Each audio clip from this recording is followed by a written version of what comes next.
एक दिन निर्मला डॉक्टर साहब के घर आई तो उसे बहुत उदास देखकर सुधा ने पूछा, बहन आज बहुत उदास हो? वकील साहब की तबीयत तो अच्छी है ना? निर्मला, क्या कहूँ सुधा, उनकी दशा दिन दिन खराब होती जाती, कुछ कहते नहीं बनता। ना जाने ईश्वर को क्या मंजूर है। सुधा, हमारे बाबूजी तो कहते हैं कि उन्हें कहीं जलवायु बदलने के लिए जाना जरूरी है, नहीं तो कोई भयंकर रोग खड़ा हो जाएगा। कई बार वकील साहब से कह भी चुके हैं, पर वह यही कह दिया करते हैं कि मैं तो बहुत अच्छी तरह से हूँ, मुझे कोई शिकायत नहीं। आज तुम कहना। निर्मला, जब डॉक्टर साहब की नहीं सुनी तो मेरी सुनेंगे? यह कहते कहते निर्मला की आंखें डबडबा गईं और जो शंका उधर महीनों से उसके हृदय को विकल करती थी मुझसे निकल पड़ी। अब तक उसने उस शंका को छिपाया, पर अब तक न छिपा सकी। बोली, बहन मुझे लक्षण कुछ अच्छे नहीं मालूम होते, देखे भगवान क्या करते हैं। साधु, तुम आज उनसे खूब जोर देकर कहना कि कहीं जलवायु बदलने चाहिए। 2-4 महीने बाहर रहने से बहुत सी बातें भूल जाएंगे। मैं तो समझती हूँ कि शायद मकान बदलने से भी उनका शौक कुछ कम हो जाएगा। तुम कहीं बाहर जा भी ना सकोगी। यह कौन सा महीना है? निर्मला, 8वां महीना बीत रहा है। यह चिंता तो मुझे और भी मारे डालती। मैं तो इनके लिए ईश्वर से कभी प्रार्थना न की थी। यह भला मेरे सिर पर न जाने क्यों मरती। मैं बड़ी अभागिनी हूँ बहन। विवाह के 1 महीने पहले पिताजी का देहांत हो गया था। उनके मरते ही मेरे सिर शनिचर सवार हुआ। जहाँ पहले विवाह की बातचीत पक्की हुई, उन लोगों ने आंखें फेर ली। बेचारी अम्मा को हार कर मेरा विवाह यहाँ करना पड़ा। अब छोटी बहन का विवाह होने वाला, देखे उनकी नाव किस घाट जाती है। सुधा, जहाँ पहले विवाह की बात चली तो उन लोगों ने इनकार क्यों कर दिया? निर्मला, यह तो वे ही जाने। पिताजी न रहे तो सोने की गठरी कौन देता? सुधा, यह तो निश्चित है। कहाँ के रहने वाले थे? निर्मला, लखनऊ के। नाम तो याद नहीं। आबकारी में कोई बड़े अफसर थे। सुधा ने गंभीर भाव से पूछा, और उनका लड़का क्या करता था? कुछ नहीं, कहीं पढ़ता था, बड़ा होनहार था। सुधा ने सिर नीचा करके कहा, उसने अपने पिता से कुछ न कहा था? वह तो जवान था, अपने बाप को दबा न सका। निर्मला, अब यह मैं क्या जानूं बहन। सोने की गठरी किसे प्यारी नहीं होती। जो पंडित मेरे यहाँ से संदेश लेकर गया था उसने कहा था कि लड़का ही इनकार कर रहा है। लड़के की माँ अलबत्ता देवी रूपा थी। उसके पुत्र और पति दोनों ही को ही समझाया, पर उनकी कुछ ना चली। सुधा, मैं तो उस लड़के को पाती तो खूब आड़े हाथों लेती। निर्मला, मेरे भाग में जो लिखा वो हो चुका। बेचारी कृष्णा पर न जाने क्या बीतेगी। संध्या समय निर्मला ने जाने के बाद डॉक्टर साहब बाहर से आए तो सुधा ने कहा, क्यों जी, तुम उस आदमी को क्या कहोगे जो एक जगह विवाह ठीक कर लेने बाद फिर लोग बस किसी दूसरी जगह? डॉक्टर सिन्हा ने स्त्री की ओर कौतूहल देकर कहा, ऐसा नहीं करना चाहिए। और क्या? सुधा, यह क्यों नहीं कहते कि एक घोर नीचता है, पहले सिरे का कमीनापन है? सिन्हा, हाँ, यह कहने में भी मुझे इनकार नहीं। सुधा, इसका अपराध बड़ा है, वर का या वर के पिता का? सिन्हा की समझ में अब तक नहीं आया कि सुधा के इन प्रश्नों का आशय क्या है। विस्मय से बोले, जैसी स्थिति हो, अगर वह पिता के अधीन हो तो पिता का ही अपराध समझो। सुधा, अधीन होने पर भी क्या जवान आदमी का अपना कोई कर्तव्य नहीं है? अगर उसे अपने लिए नए कोट की ज़रूरत है तो वह पिता के विरोध करने पर भी उसे रोज धोकर बनवा लेता है। क्या ऐसे महत्व के लिए विषय में अपनी आवाज़ पिता के कानों तक नहीं पहुंचा सकता? यह कहो कि वह उसका पिता दोनों अपराधी हैं, परंतु वर अधिक बूढ़ा है। बूढ़ा आदमी क्या सोचता है? मुझे तो खर्च संभालना पड़ेगा। कन्या पक्ष से जितना ऐंठ सकूं उतना ही अच्छा, मगर वर का धर्म है कि यदि वह स्वार्थ के हाथों बिल्कुल बिक गया है तो वह अपने आत्मबल का परिचय दे। अगर वह ऐसा नहीं करता है तो मैं कहूँगी वह लोभी और कायर भी। दुर्भाग्यवश ऐसा ही एक प्राणी मेरा पति है।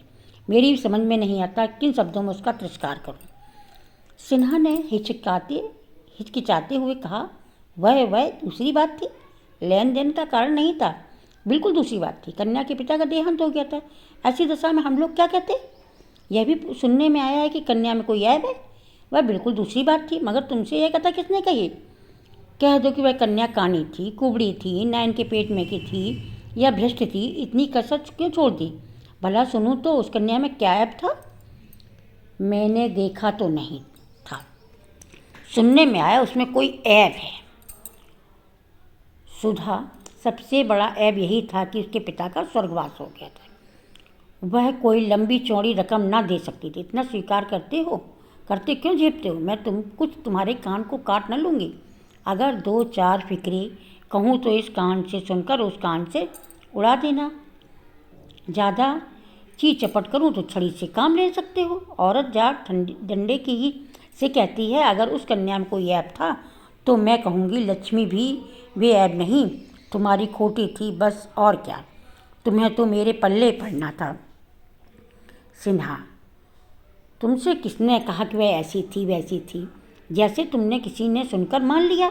सुधा, मैंने सुनकर नहीं माना, अपनी आंखों देखा। ज़्यादा बखान क्या करूं? मेरी ऐसी सुंदरी स्त्री कभी नहीं देखी। सिन्हा ने व्यग्र होकर पूछा, क्या वह यहीं कहीं है? सच बताओ, उसे कहाँ देखा? क्या तुम्हारे घर आई थी? हाँ, मेरे घर में आई थी। एक बार नहीं, कई बार आ चुकी है।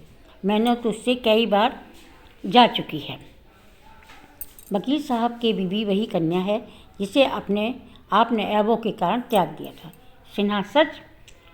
सुधा, बिल्कुल सच। अगर उसे मालूम हो जाए कि आप वही महापुरुष हैं तो शायद फिर इस घर से कदम न रखे। ऐसी सुशीला, घर के कामों में ऐसी निपुण, ऐसी परम सुंदरी स्त्री इस घर में 2-4 ही होंगी। तुम मेरा बखान करते हो।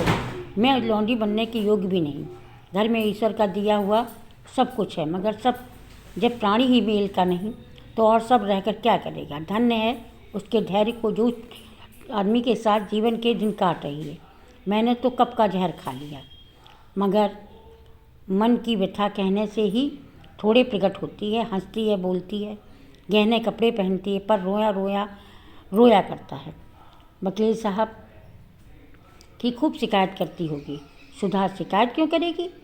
क्या वह उसके पति नहीं? संसार में सब उसके लिए जो कुछ है वकील साहब हैं वह या रोगी, पर हैं तो उसके स्वामी ही। कुलवंती स्त्रियां पति की निंदा नहीं करती। कुलटाओं का काम है। वह उनकी दशा देखकर कुड़ती है, पर मुझसे कुछ कहा नहीं करती। सिन्हा, इन वकील साहब को क्या सूझी जो इस उम्र में ब्याह करने चले?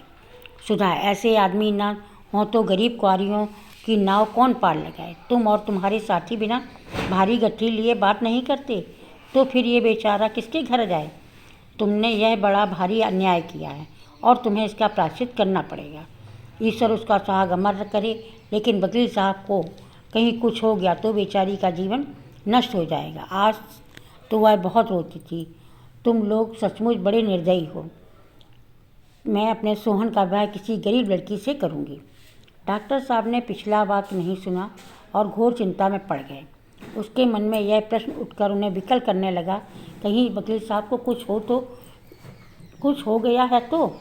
आज उन्हें अपने स्वार्थ का भयंकर स्वरूप दिखाई दिया। वास्तव में यह उन्हीं का अपराध था। अगर उन्होंने पिता से जोर देकर कहा होता कि मैं और वही विवाह न करूँगा तो क्या वह उनकी इच्छा के विरुद्ध उनका विवाह कर लेते? सहसा सुधा ने कहा, कहो तो कल निर्मला से तुम्हारी मुलाकात करा दूँ, वह भी जरा तुम्हारी सूरत देख ले। वह कुछ बोलेगी तो नहीं, पर कदाचित एक दृष्टि से वह तुम्हारा तिरस्कार कर देगी। इसमें तुम कभी न भूल सकोगे। बोलो, कल मिला दूँ, तुम्हारा संक्षिप्त परिचय भी करा दूँ? सिन्हा ने कहा, नहीं सुधा, तुम्हारे हाथ जोड़ता हूँ, कहीं ऐसा गजब न करना, नहीं तो सच कहता हूँ घर छोड़कर भाग जाऊँगा। सुधा, जो कांटा बोया है उसका फल खाते क्यों डरते हो? जिसकी गर्दन पर कटार चलाई है जरा उसे तड़पते भी तो देखो। मेरे दादाजी ने 5,000 दिए ना, अभी छोटे भाई के विवाह में 5-6 हज़ार और मिल जाएंगे। फिर तो तुम्हारे बराबर धनी संसार में कोई दूसरा ना होगा। 11,000 बहुत होते हैं। बाप रे बाप, 11,000 उठा कर रखने लगे तो महीने लग जाएंगे। अगर लड़के उड़ाने लगे तो पीढ़ियों तक चले। कहीं से बात हो रही है या नहीं? अब इसके बाद फिर देखिएगा कि निर्मला का सुधा के पति से आमना सामना होता है तो कैसे होता है, और नहीं होता है तो क्यों नहीं होता है।